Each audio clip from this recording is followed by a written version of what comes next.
അസ്സലാമു അലൈക്കും വറഹ്മത്തുള്ളാഹി. പ്രിയമുള്ള മുഹിബ്ബീങ്ങളെ, അള്ളാഹു നമുക്ക് എല്ലാവിധ ഖൈറാത്തുകളും അടുപ്പിച്ച് തരട്ടെ. ആമീൻ യാ റബ്ബൽ ആലമീൻ. നമുക്കൊക്കെ ദേഷ്യം വരുന്നവരാണ്. ദേഷ്യം വരുന്ന സമയത്ത് പ്രത്യേകിച്ച് നാം ഒരു തീരുമാനവും പെട്ടെന്ന് എടുക്കാതിരിക്കുക. കാരണം ദേഷ്യം വരുമ്പോൾ നമ്മളല്ലാതാവുകയാണ്. ആ ദേഷ്യത്തിൻ്റെ പേരിൽ നമ്മൾ പല വാക്കുകളും നമ്മോട് ഒപ്പമുള്ളവരോട് പറഞ്ഞു പോകും. കൂട്ടുകുടുംബമാണെങ്കിലും സുഹൃത്തുക്കളാണെങ്കിലും അയൽപക്കമാണെങ്കിലും നമ്മൾ അവരോട് ദേഷ്യത്തിൽ ഓരോ വാക്കുകൾ പറയുമ്പോൾ അവരെ മനസ്സിലേക്ക് അത് ആഴ്ന്നിറങ്ങുന്ന വലിയൊരു മുറിവായി മാറും. അതുകൊണ്ട് പ്രവാചകൻ സല്ലല്ലാഹു അലൈഹി വസല്ലം തങ്ങൾ പഠിപ്പിച്ചിട്ടുള്ളത്, ദേഷ്യം വരുന്ന സമയത്ത് നമ്മളവിടെ മൗനം പാലിക്കുക. ഒരു തീരുമാനങ്ങളും പെട്ടെന്നെടുക്കരുത്.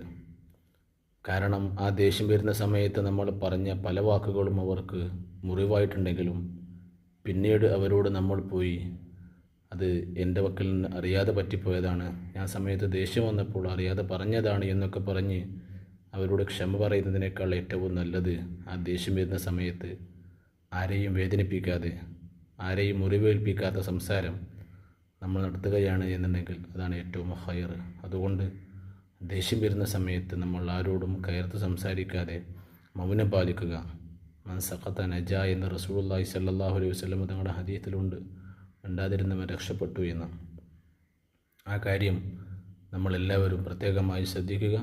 അല്ലാഹു സുബ്ഹാനഹു വ തആല എല്ലാവർക്കും നല്ലത് മനസ്സിലാക്കാനുള്ള ഹിദായത്തും തൗഫീഖും നൽകി അനുഗ്രഹിക്കട്ടെ. ആമീൻ യാ റബ്ബൽ ആലമീൻ. അസ്സലാമു അലൈക്കും വറഹ്മത്തുള്ളാഹി.